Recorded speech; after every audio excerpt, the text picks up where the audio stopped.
Sobat Polri, sudah memasuki bulan Agustus nih. Artinya, momen bersejarah bangsa Indonesia telah dekat.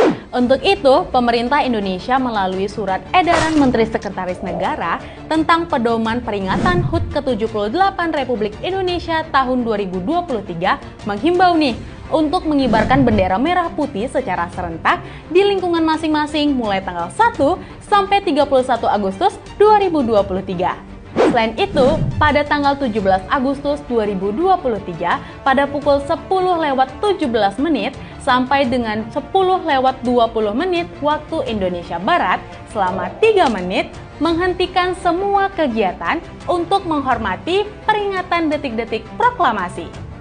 Kecuali nih, ada kegiatan yang apabila diberhentikan dapat merugikan diri sendiri maupun orang lain. Mari rayakan kemerdekaan dengan semangat dan kebanggaan tak tergoyahkan. Kibarkan bendera merah putih sebagai simbol penghargaan. Bersama dukung kemajuan bangsa, terus melaju untuk Indonesia maju.